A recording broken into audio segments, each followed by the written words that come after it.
সবাইকে আমন্ত্রণ Clemon beyond the গ্যালারিতে। আমরা কথা বলবো আজকে বাংলাদেশের ক্রিকেটের দ্বিচারিতা নিয়ে। আমাদের সঙ্গে আছেন সঞ্জয় সাহাপিয়াল, আগেই পরিচয় করে দিয়েছি, দৈনিক সমকালের স্পোর্টস ইনচার্জ। স্বাগত জানাচ্ছি আপনাকে। ধন্যবাদ। আপনারাও চাইলে অংশ নিতে পারেন আমাদের এই আয়োজনে। ফোন করতে হবে স্ক্রিনে দেখানো নম্বরগুলোতে। যে কোনো প্রশ্ন অথবা মতামত আমাদের সঙ্গে শেয়ার করতে পারেন। আমরা ক্রিকেট নিয়েই কথা বলবো, কিন্তু আমরা ক্রিকেটের দ্বিচারিতার কথা বলছি যে আমরা কয়েকটা উদাহরণ দিতে চাই যে আসলে এই যে গামিনী ডি সিলভা মিরপুরের উইকেট নিয়ে অনেক ধরনের আলোচনা, তাকে নিয়ে অনেক বিতর্ক। বোর্ড সভাপতি আমাদের এই অনুষ্ঠানে এসে বলেছেন খুব বেশি দিন তিনি আর নেই, কিন্তু তারপরেই শুনলাম যে তার 1 বছরের চুক্তি আবার বাড়ানো হয়েছে। ঠিক একইভাবে বাংলাদেশের অন্যান্য খেলা, ঘরোয়া ক্রিকেট নিয়ে আমরা গত অনেক বছর ধরে শুনছি ঘরোয়া ক্রিকেটের ইমপ্রুভমেন্ট হওয়া দরকার, ঘরোয়া ক্রিকেট কম্পিটিটিভনেস হওয়া দরকার, কিন্তু সেটার বাস্তবায়ন আমরা খুব একটা দেখি না। ঠিক একইভাবে বিপিএল এর কথাও যদি বলি যে বিপিএলটা আমরা স্বচ্ছ পরিশুদ্ধ করব, সেটাও আমরা অনেক দিন ধরে শুনি, কিন্তু বাস্তবে আমরা সেটার প্রভাব দেখছি না। আপনার কাছে কি মনে হয় যে এই দ্বিচারিতাগুলো কি আসলে টিকিয়ে রাখা কোনো কারণ আছে, নাকি আসলে সমাধান আসলে সম্ভব নয়? আসলে আপনি যেটা বললেন যে গামিনী ডি সিলভা নিয়ে, মানে তিনি এখন এমন হয়ে গেছেন, তিনি অনেকটা শ্রীলঙ্কান চেয়ে বাংলাদেশি বেশি হয়ে গেছেন।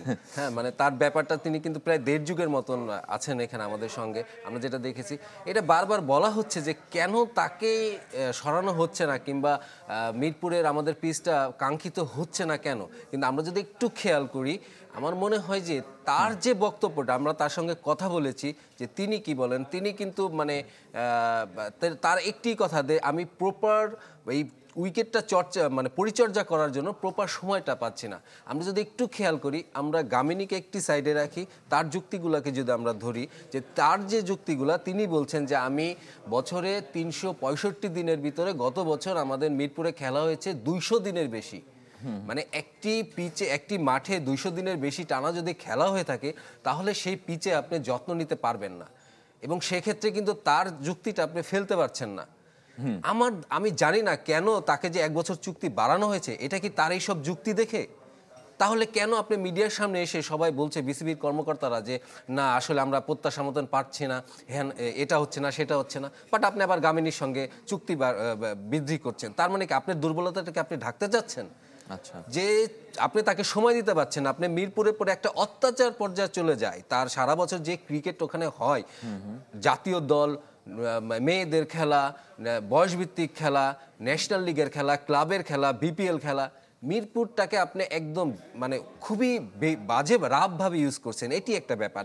আরেকটি ব্যাপার, যদি আমরা সায়েন্টিফিক ব্যাপারগুলোতে আসি, যেটা গামিনী নিজে বলেছে যে মিরপুরের মাটিটা কালো, যে কারণে কালো মাটিতে সাধারণত ঘাসটা গ্রো আপ করে না। মানে যেটা আপনি অন্যান্য মাটিতে ঘাস রাখতে পারেন, আপনি সহজে ঘাস রাখতে পারবেন, কালো মাটিতে কিন্তু সেটা একটু টাফ।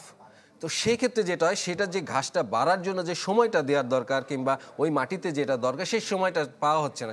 সে ঘুরে ফিরে সে আবারই একই কথা, প্রচুর খেলা হচ্ছে। আপনি তো মিরপুর ইনডোরের কথাটা ধরেন, আমরা ইনডোর বলছি, সরি, মিরপুর একাডেমি, মিরপুর স্টেডিয়ামের পাশে যে মাঠটি আছে, সেখানে দেখবেন যে প্রচুর দল সারা বছর, মানে ওখানে ভিড় লেগেই থাকে। কোনো না কোনো দলের প্র্যাকটিস হয়, কোনো না কোনো ক্রিকেটার ইন্ডিভিজুয়াল প্লেয়াররা করে।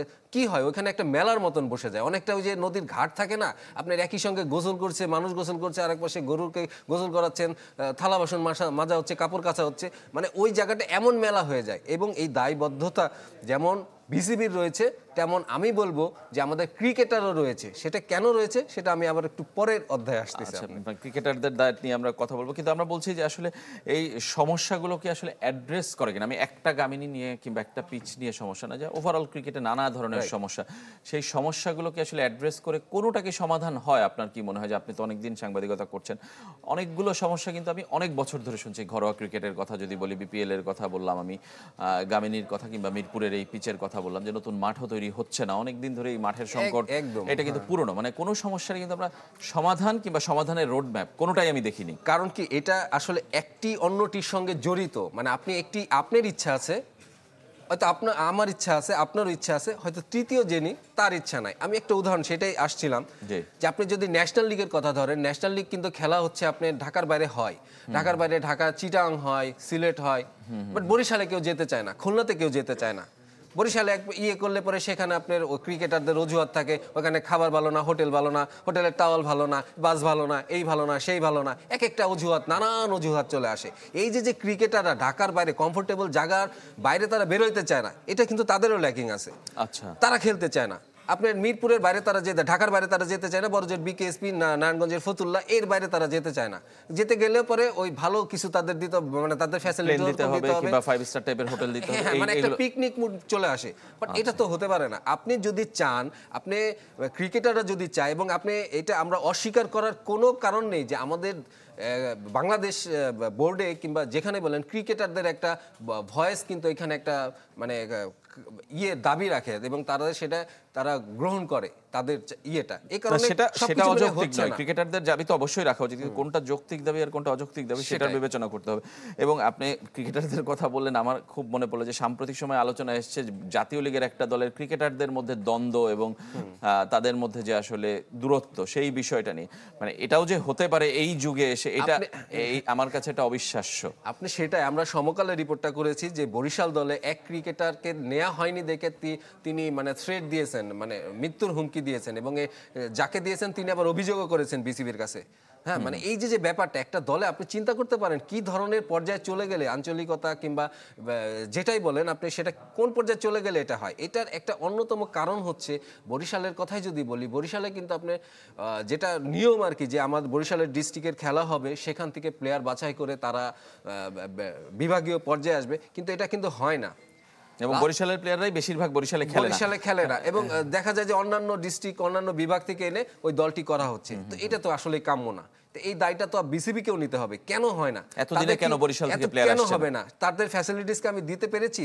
আমি কি তারা যেটা চাচ্ছে সেটা দিতে পেরেছি? না পারলে পরে তারা কি চাচ্ছে আমরা সেটা মনিটরিং করেছি, কিংবা আমি বুঝলাম যে তাকে এই অনুদানটা দিলাম কিংবা এই ফ্যাসিলিটিসগুলো দিলাম, সেটা কি পারফেক্ট ভাবে হচ্ছে? সেখানে দল নির্বাচনে কি কোনো ওই স্বজনপ্রীতি হচ্ছে কিনা, এটা কি আমি খোঁজ নিয়েছি? আমাদের সিলেক্টর কি ওরকম আছে যে এই আঞ্চলিক ইয়েগুলোতে গিয়ে গিয়ে এটা খোঁজ নিবে, মনিটরিং করবে? ন্যাশনাল টিমেই আছে মাত্র 2 জন, মানে একজনের অভাব আছে। মানে সেখানেই সংকট আছে। মানে আমি মানে সেটাই বলছি যে আমাদের সভাপতি বদলাচ্ছে, এক বছরে 3 জন সভাপতি চেঞ্জ হলো, কিন্তু আমরা কি আসলে সত্যিকারের ক্রিকেট যে পথে যাওয়া উচিত সেই পথে যেতে পারছে কিনা, এই প্রশ্নটা আমি আপনার কাছে রাখছি। আর দর্শকের ফোনটাও নিতে চাই, একই সঙ্গে প্রশ্ন নিয়ে উত্তরগুলো দিব। পরিচয় জানিয়ে প্রশ্ন অথবা মতামত দুটোই আমাদেরকে জানাতে পারেন। হ্যালো, হ্যাঁ বলেন। আমার নাম হলো মোহাম্মদ সাখাওয়াত হোসেন সেলিম, মিরপুর মণিপুর থেকে বলছি। জি। আমার কথা হলো যে এই যে পিস নিয়ে যেটা কথা হয়, শুধু গামিনী ছাড়া কি অন্য পৃথিবীতে আর কোনো লোক নাই পিস বানানো? জি, হ্যাঁ, সেটি আমার একটা কথা। যে আচ্ছা, শ্রীলঙ্কার ধন্যবাদ। কি পাইছে? ধন্যবাদ। গামিনী ছাড়া আর কোনো লোক কি নেই? অবশ্যই আছে, এবং নানা ধরনের লোক শর্ট টার্মে ক্রিকেট বোর্ডেও এসছে, কিন্তু পার্মানেন্টলি ওনাকে একটা ভেন্যুর দায়িত্ব দেওয়া হয়েছে, এবং সেই জায়গাতেই উনি অনেক দিন রয়েছেন। গামিনীকে নিয়ে আসলে আমার আর বলার কিছু নেই, মানে এখন বোর্ডেরই সিদ্ধান্ত। আমার মনে হয় যে হয় বোর্ডের সাথে তার কোনো ধরনের সম্পর্ক আছে, কিংবা কোনো ধরনের বোর্ড তার উপর সন্তুষ্ট না হলে তো আসলে তাকে অবশ্যই, অবশ্যই। আমার তার মনে হয় পারফরমেন্সে সেটাই সন্তুষ্ট না হলে তো আসলে, কারণ তিনি কিন্তু তার সাথে কথা হয়েছিল, তার ছেলে স্পেনে থাকে, তিনি একটা চিন্তা ভাবনা করেছেন তিনি রিটায়ারে চলে যাবেন, তিনি স্পেন চলে যাবেন বাংলাদেশ এই চাকরিটা ছেড়ে। বাট তাকে কিন্তু 1 বছরের জন্য অনেকটা রিকোয়েস্ট করে রাখা হয়েছে যে আপনি আর 1 বছর থাকেন, কারণ তার আন্ডারে আপনি ওই আইসিসি যে টুর্নামেন্টগুলো তার আন্ডারে পিসটা ছিল, এবং বিসিবি মনে করে যে সেটা পারফেক্ট ছিল। আচ্ছা, সেই কারণে বিসিবি হয়তো বা তার উপর সন্তুষ্ট যে জায়গাটা আমরা ছিলাম।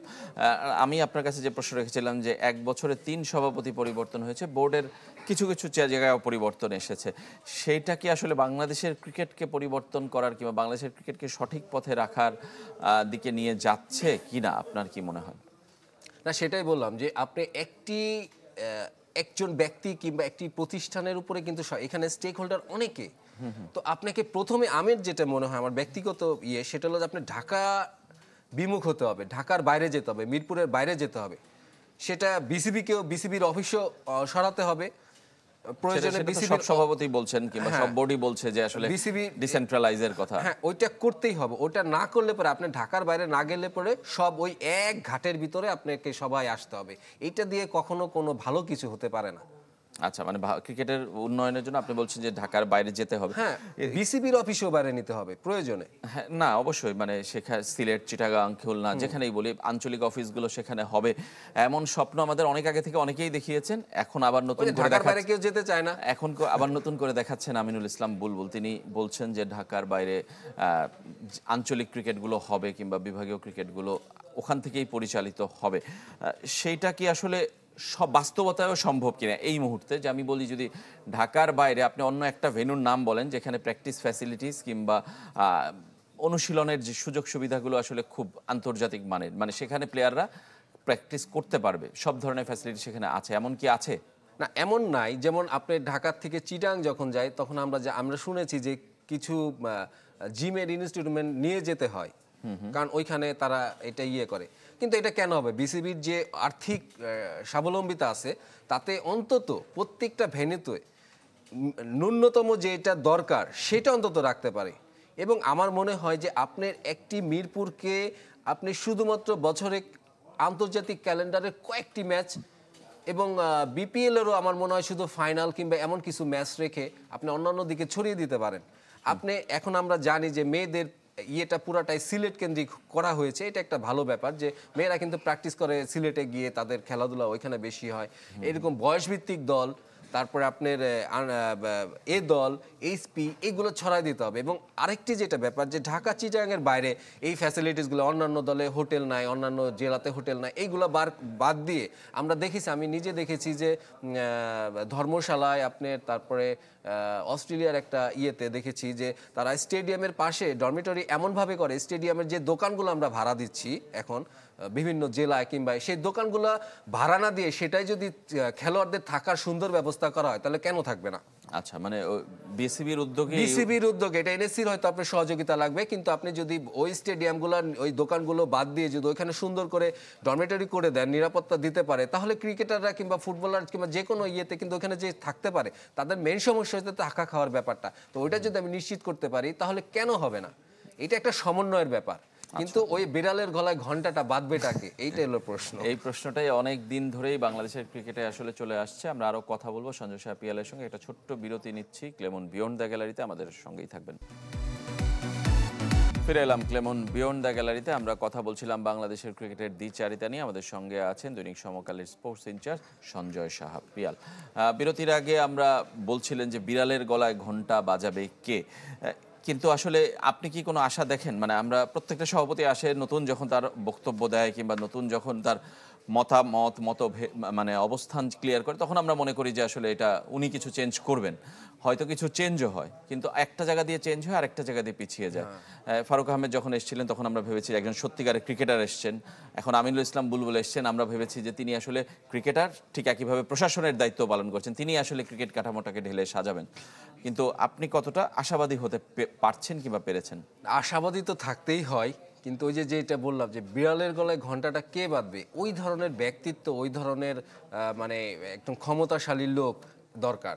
এবং সেই ক্ষেত্রে আপনার আমিনুল ইসলাম বুলবুল যেটা করছেন, তিনি চেষ্টা করছেন, তিনি বিভিন্ন ভেন্যুতে যাচ্ছেন, বিভিন্ন জনের সাথে কথা বলছেন, বাট তাকে আমার মনে হয় যেটি করতে হবে যে ক্রিকেটারদের যে সংগঠনটা কোয়াব আছে আপনার, তাদের সঙ্গে বসতে হবে যে আমরা এই রূপরেখা করছি, এখানে এটা শিফট করতে চাচ্ছি, এটা করতে চাচ্ছি, আপনাদের কি মত? মানে আমি যেটা বলতে চাচ্ছি যে আমি একক সিদ্ধান্ত তাদেরকে চাপিয়ে না দিয়ে সব স্টেক হোল্ডারের সাথে, ক্লাবগুলোর সাথে, বিভাগীয় কর্মকর্তাদের সঙ্গে, সবার সঙ্গে বসে আমাকে সিদ্ধান্ত নিতে হবে যে আমি এই ভেন্যুতে এটা করতে চাচ্ছি, এই সিদ্ধান্তটা এভাবে নিতে চাচ্ছি, আমি ন্যাশনাল লিগে এমন ক্রাইটেরিয়া সেট করতে চাচ্ছি যে বরিশালে খেলবে শুধুই বরিশাল বিভাগের খেলোয়াড়রা, এর বাইরে তাদের হোম ম্যাচ, তা এর বাইরে কোনো ক্রিকেটার কোনো ইয়েকে আমরা নেব না। এইটা আমার স্ট্রিক।